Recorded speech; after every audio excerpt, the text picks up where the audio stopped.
Animaux d'hiver. Quand les étangs étaient solidement pris, leur surface offrait non seulement de nouvelles et plus courtes routes vers différents points, mais de nouveaux aspects du décor familier de leur entour. Traversai-je l'étang de Flint une fois que la neige l'avait recouvert, que tout en l'ayant souvent parcouru de la pagaie et du patin, il me semblait tout à coup si vaste, si étrange, que je ne pensais plus qu'à la baie de Baffin. Les monts Lincoln s'élevaient autour de moi à l'extrémité d'une plaine de neige, dans laquelle je ne me rappelais pas m'être jamais encore tenu, et les pêcheurs, à une distance indéterminable sur la glace, en leur lent mouvement avec leurs chiens, à l'aspect de loups, pouvaient passer pour des pêcheurs de phoques ou des esquimaux, et par tant de brume s'estompaient, comme des êtres fabuleux, dont je n'eusse su dire si c'étaient des géants ou des pygmées.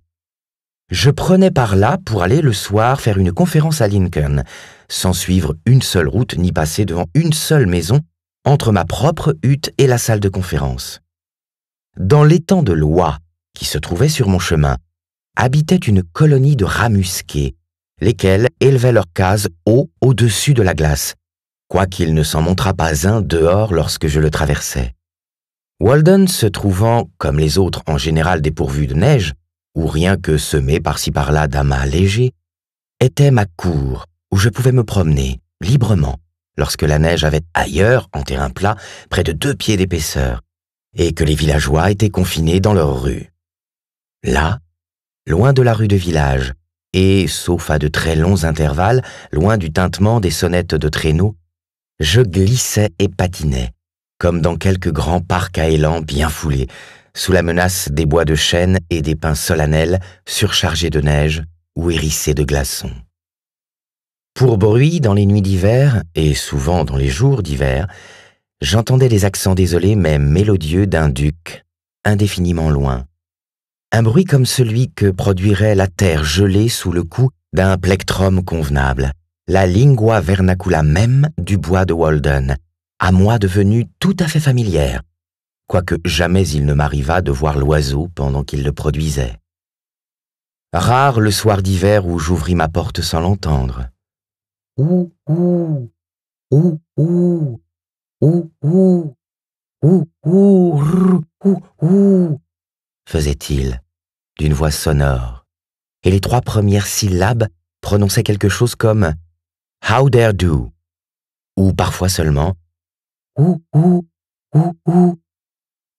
Un soir, au début de l'hiver, avant que l'étang fût tout entier pris, vers 9 heures, je tressaillis à l'éclatant coup de trompette d'une oie, et, m'avançant sur la porte, entendis le bruit de leurs ailes, telle une tempête dans les bois en leur vol bas au-dessus de ma maison. Elles passèrent au-dessus de l'étang, dans la direction de Fairhaven, apparemment empêchées de se poser par ma lumière, leur commodore ne cessant de trompeter avec un battement d'ailes régulier.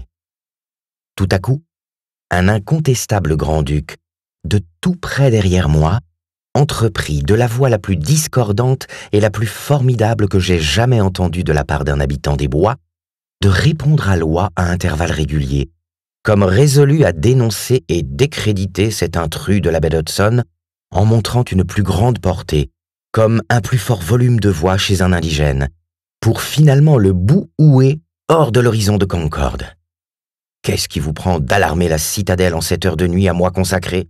Croyez-vous que jamais on me surprit à sommeiller à cette heure-là, et que je n'ai poumon ni larynx tout autant que vous? Bouhou, bouhou, bouhou. Ce fut l'une des plus perçantes discordes qu'il m'ait jamais été donné d'entendre. Et cependant, pour une oreille fine, il y avait dedans les éléments d'une concorde comme jamais ces campagnes n'en virent ni entendirent. Jouit aussi la huée de la glace sur l'étang, mon grand camarade de lit en ce quartier de Concorde, qu'on eût dit inquiet en son sommeil et désireux de se retourner, tourmenté par des flatuosités et de mauvais rêves. Ou bien j'étais réveillé par le craquement du sol, sous l'effet de la gelée, comme si l'on eût poussé un attelage contre ma porte pour au matin trouver dans la terre une crevasse longue d'1/4 de mille et large d'1/3 de pouce. Il m'arrivait d'entendre les renards en leur course errante sur la croûte de neige, par les nuits de lune, en quête d'une gélinotte ou autre gibier, aboyaient âprement et de façon démoniaque, tels des chiens de forêt, comme si vraiment ils prenaient de la peine, ou cherchaient de l'expression, se débattre pour la lumière et pour se montrer chiens tout de suite, afin de courir librement par les rues. Car si nous prenons les siècles pour nous, ne peut-il exister une civilisation en cours parmi les bêtes, aussi bien que parmi les hommes? Il me faisait l'effet d'hommes rudimentaires, d'hommes atterriers, encore sur la défensive, en attente de transformation. Parfois, l'un d'eux s'en venait près de ma fenêtre, attiré par ma lumière, aboyait quelque imprécation vulpine à mon adresse et battait en retraite. D'habitude, l'écureuil rouge, Sciurus hudsonius, m'éveillait à l'aube par ses courses sur le toit, du haut en bas des parois de la maison, comme s'il eût été envoyé des bois pour cela. Dans le courant de l'hiver, je jetais un demi-boisseau d'épis de maïs qui n'avait pas mûri sur la croûte de neige, là, près de ma porte, et m'amusais à épier les mouvements des divers animaux qui l'attiraient. Au crépuscule et la nuit, les lapins venaient régulièrement s'offrir un cordial repas. Tout le jour, les écureuils rouges allaient et venaient, et leurs manœuvres m'offraient moult agréments. Il en approchait un d'abord, avec prudence, à travers les chênes arbrisseaux, courant sur la croûte de neige par sauts et par bonds, comme une feuille que roule le vent, quelques pas tantôt par-ci, avec une célérité et un gaspillage d'énergie surprenants, jouant de ses trotteurs avec une hâte inconcevable, comme s'il se fût agi d'un pari, et tout autant de pas tantôt par là, mais sans jamais avancer de plus d'une demi-verge à la fois. Puis soudain, faisant une pause avec une expression comique, et après une pirouette inutile, comme si dans l'univers tous les yeux fussent braqués sur lui, car il n'est pas un mouvement de l'écureuil, même dans les plus solitaires retraites de la forêt qui, tout comme ceux d'une danseuse ne laissent supposer des spectateurs, perdant plus de temps en délai et circonspection qu'il en eût suffi pour couvrir l'entière distance au pas, je n'en ai jamais vu aller au pas, puis subitement, avant que vous ayez eu le temps de dire « ouf », le voilà à la cime d'un jeune pitchpin, en train de remonter son horloge et de gourmander tous les spectateurs imaginaires, de se livrer à un soliloque et de parler à tout l'univers en même temps, sans nul motif qu'il m'ait été jamais possible de découvrir et dont lui-même ait eu conscience, je soupçonne. Enfin, il atteignait le maïs et, choisissant l'épi convenable, gagnait, tout sémillant à la même allure incertaine et trigonométrique, le morceau le plus élevé de ma pile de bois, devant ma fenêtre, d'où il me regardait dans les yeux, et où il restait des heures, se pourvoyant d'un nouvel épi de temps à autre, qu'il grignotait d'abord avec voracité, et dont il jetait çà et là les rafles à demi dépouillées. Jusqu'au moment où, devenu encore plus difficile, il jouait avec son manger, se contentant de goûter à l'intérieur du grain ou de l'épi, tenu d'une seule patte en équilibre sur le morceau de bois, échappait à sa prise insouciante pour tomber sur le sol, où il le lorgnait avec une expression comique d'incertitude, comme s'il lui soupçonnait de la vie, l'air de ne savoir s'il irait le reprendre ou en chercher un autre, ou partirait, tantôt pensant au maïs, tantôt prêtant l'oreille à ce qu'apportait le vent. C'est ainsi que le petit impudent personnage gaspillait maint épi dans un après-midi, jusqu'à ce que pour finir, s'en saisissant d'un plus long et plus dodu, beaucoup plus gros que lui, et le balançant avec adresse, il prit la route des bois, comme un tigre avec un buffle à son allure en zigzag, et sans omettre les mêmes fréquentes pauses, grattant de son fardeau tout du long la terre, comme s'il fût trop lourd pour lui, et tombant tout le temps, faisant de sa chute une diagonale entre une perpendiculaire et une horizontale, déterminé coûte que coûte à mener l'affaire à bien, gaillard singulièrement frivole et fantasque. Ainsi s'en allait-il avec, en son logis, peut-être le porter à la cime d'un pin distant de 40 ou 50 verges, pour qu'ensuite je trouve des rafles éparpillées dans les bois en toutes directions. À la fin, les jets arrivent, dont les cris discordants s'entendaient longtemps à l'avance, étant donné qu'ils poussaient leur approche avec précaution dès la distance d'un 1/8 de mille, et furtivement, pourrait-on dire, comme en rampant, voltigent d'arbre en arbre, de plus en plus près, picorant les grains que les écureuils ont laissés choir. Alors, perchés sur une branche de pitchpin, ils tentent d'avaler en leur hâte un grain trop gros pour leur gorge et qui les étouffe. Après grand labeur, le dégorge, et passent 1 heure en effort pour le casser à coups répétés de leur bec. C'étaient manifestement des voleurs, et je n'avais pas grand respect pour eux, tandis que les écureuils, quoique tout d'abord timides, s'y mettaient comme s'il s'agissait de leur bien. Entre-temps s'en venaient aussi les mésanges par vol, qui, ramassant les miettes que les écureuils avaient laissées tomber, allaient se percher sur le plus prochain rameau, où, les plaçant sous leurs griffes, elles les piochaient de leur petit bec, comme s'il se fût agi d'un insecte, dans l'écorce, jusqu'à ce qu'ils fussent suffisamment réduits pour la gracilité de leur gorge. Un léger vol de ces mésanges venait chaque jour picorer un dîner à même ma pile de bois, ou les miettes à ma porte, avec de petits cris timides, rapides et zézayants, un peu le tintement des glaçons dans l'herbe, ou encore avec d'espiègles « day, day, day » ou plus rarement, dans les journées printanières, quelque effilé « bibi » d'été parti du côté du bois.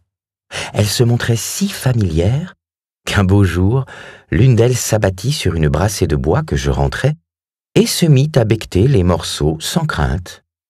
J'eus une fois un pinson perché sur l'épaule durant un moment tandis que je bêchais dans un jardin de village et tirais de l'affaire plus d'honneur que de n'importe quelle épaulette. Les écureuils eux-mêmes finirent par se familiariser tout à fait et ne se gênaient pas pour marcher sur mon soulier si c'était le chemin le plus court.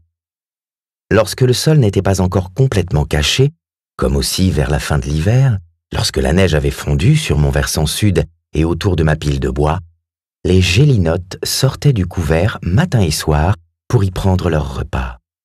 De quelque côté que l'on se promène dans les bois, la gélinotte part, l'aile bruissante, ébranlant la neige qui, des feuilles sèches et des ramilles, là-haut, tombe tamisée dans les rayons de soleil comme de la poussière d'or. Car l'hiver n'effarouche pas le vaillant oiseau. Fréquemment, il arrive qu'elle se trouve tout entière recouverte par les tourbillons de neige et, dit-on, plonge parfois d'un coup d'aile dans la neige molle où elle reste cachée un jour ou deux. Je les faisais aussi lever en plaine, où elles étaient venues des bois au coucher du soleil et bourgeonner les pommiers sauvages. Vous les voyez venir régulièrement chaque soir à certains arbres où le rusé chasseur se tient aux aguets et les vergers éloignés voisins des bois n'en souffrent pas pour un peu. Je suis heureux en tout cas que la gélinotte trouve à manger. C'est le véritable oiseau de la nature, qui vit de bourgeons et de tisanes. Dans les sombres matins d'hiver, ou les courts après-midi d'hiver, j'entendais parfois une meute de chiens traverser de part en part les bois, en plein aboi et plein jappement de chasse, incapables de résister à l'instinct de la poursuite et le son du corps à intervalles, prouvant que l'homme suivait. Les bois de nouveau résonnent, sans que nul renard se fasse jour au niveau découvert de l'étang, plus que nulle meute en plein lancé à la poursuite de son actéon. Et peut-être le soir, vois-je les chasseurs revenir, une simple queue attachée à leur traîneau pour trophée, qui demandent leur auberge. Ils me racontent que, si le renard restait caché au sein de la terre gelée, il serait sauf, ou que, s'il filait en droite ligne, pas un chien ne pourrait le rejoindre. Mais a-t-il laissé ses poursuivants loin derrière, qu'il s'arrête pour se reposer et écouter jusqu'à ce qu'ils arrivent, et court-il qu'il tourne en cercle autour de ces vieux repères où les chasseurs l'attendent. Parfois, cependant, il suivra le faîte d'un mur, un bon nombre de verges, pour faire ensuite un large saut de côté, et il paraît savoir que l'eau ne garde pas sa piste. Un chasseur m'a raconté qu'une fois, il vit un renard, poursuivi par les chiens, se faire jour vers Walden, alors que la glace était couverte de légères flaques d'eau, courir à travers jusqu'en un certain point, puis revenir à la même rive. Les chiens ne tardèrent pas à arriver, mais ils perdirent la piste. Quelquefois, une meute chassant pour elle-même passera devant ma porte, tournera en cercle autour de ma maison et jappera et poursuivra sans tenir compte de moi, comme sous l'empire d'une sorte de folie, au point que rien ne lui ferait lâcher la poursuite. Ainsi tourne-t-elle jusqu'à ce qu'elle tombe sur la piste fraîche d'un renard, car il n'est chien de meute, si sage soit-il, qui n'oublie tout pour cela. Un jour, un homme vint de Lexington à ma hutte s'enquérir de son chien, qui avait laissé une grande trace et toute une semaine avait chassé seul. Mais je crains qu'il n'ait guère tiré de lumière de tout ce que je lui dis, car chaque fois que j'essayais de répondre à ses questions, il m'interrompait pour me demander « Qu'est-ce que vous faites ici ?» Il avait perdu un chien, mais trouvé un homme. Certains vieux chasseurs à langue sèche, qui avaient coutume de venir se baigner une fois l'an dans Walden, quand l'eau était la plus chaude, et en telle occurrence entraient me dire bonjour, me conta qu'il y a un certain nombre d'années, il prit son fusil, un après-midi, et partit en expédition dans le bois de Walden. Comme il suivait la route de Wayland, il entendit aboyer des chiens qui se rapprochaient, et un renard ne tarda pas à sauter du mur sur la route, pour, rapide comme la pensée, sauter de la route par-dessus l'autre mur, sans que sa balle prompte l'eût touché. À quelque distance, derrière, venait une vieille chienne de chasse et ses 3 petits, en pleine poursuite, chassant pour leur propre compte, et qui redisparurent dans les bois. Tard dans l'après-midi, comme il se reposait dans les bois épais qui s'étendent au sud de Walden, il entendit la voix des chiens, tout là-bas, du côté de Fairhaven, encore à la poursuite du renard. Et voici qu'ils s'en vinrent, et que leur aboi de chasse, dont résonnaient les bois d'un bout à l'autre, retentit de plus en plus près, tantôt de Wellmeadow, tantôt de la ferme Baker. Longtemps, il se tint coi, écoutant leur musique, si douce à l'oreille du chasseur, quand soudain, le renard apparut, enfilant les avenues solennelles à un aisé pas de course que tenait secret un sympathique bruissement des feuilles, prompt et silencieux, ne perdant pas un pouce de terrain, laissant ses poursuivants loin derrière, et sautant sur un rocher au milieu des bois, il s'assit tout droit et aux écoutes, le dos tourné au chasseur. Un moment, la compassion retint le bras de ce dernier, mais ce fut un sentiment de peu de durée car, aussi vite qu'une pensée peut en suivre une autre, son fusil s'ajusta, et pan! Le renard roulant de l'autre côté du rocher reposait mort sur le sol. Le chasseur, sans quitter sa place, écouta les chiens. Encore s'en vinrent-ils, et voici que les bois voisins d'un bout à l'autre de leurs avenues retentirent de la boîte démoniaque. À la fin, la mère chienne apparut, le museau au ras du sol, happant l'air comme une possédée, qui courut droit au rocher. Mais apercevant le renard mort, elle cessa soudain d'aboyer, comme frappée de stupeur, pour en faire et refaire le tour en silence. Et, un à un, ses petits arrivèrent, qui, comme leur mère, se turent, dégrisés par le mystère. Alors le chasseur de s'avancer et de rester là, au milieu d'eux, sur quoi le mystère s'éclaircit. Ils attendirent en silence pendant qu'ils dépouillaient le renard, puis suivirent la queue un moment, et à la fin firent demi-tour pour rentrer dans les bois. Ce soir-là, un hobereau de Weston vint à la maison du chasseur s'enquérir de ses chiens et raconta comme quoi depuis une semaine partis dans les bois de Weston, ils chassaient pour leur propre compte. Le chasseur de Concord dit ce qu'il savait et lui offrit la peau, mais la déclinant, l'autre partit.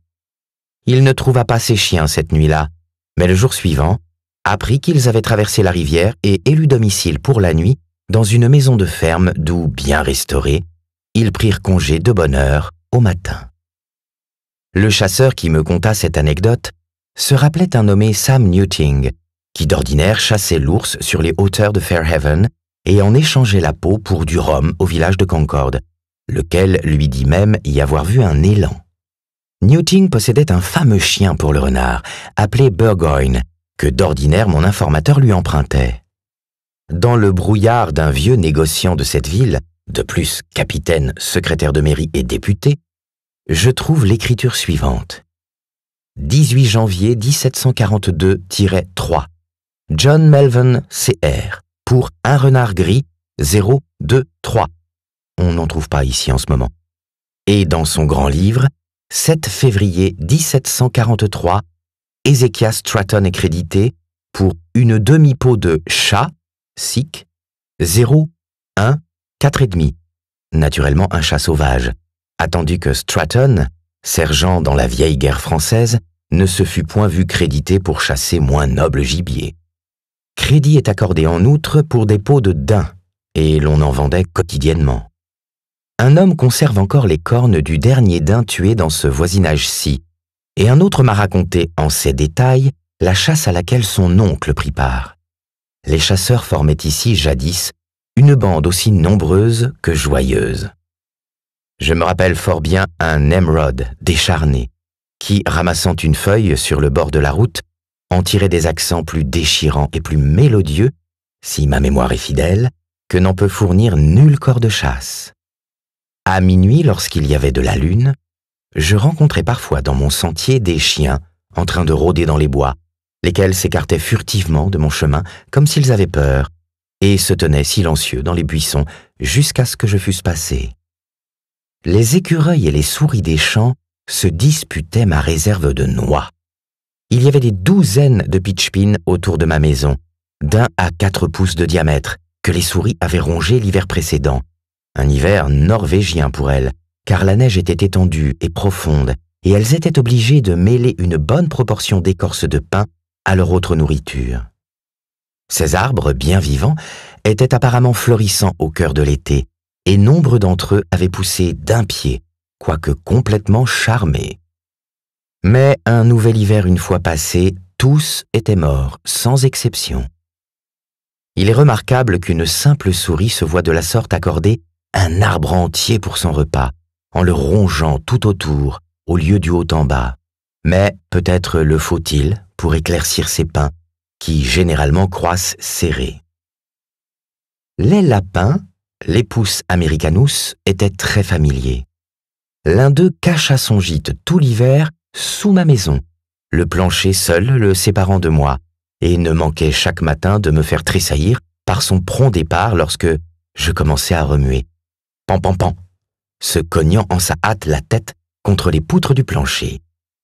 Il venait d'habitude autour de ma porte au crépuscule ronger les épluchures de pommes de terre que j'avais jetées, et leur couleur se rapprochait tellement de celle du sol qu'à peine les en pouvait-on distinguer lorsqu'ils se tenaient immobiles.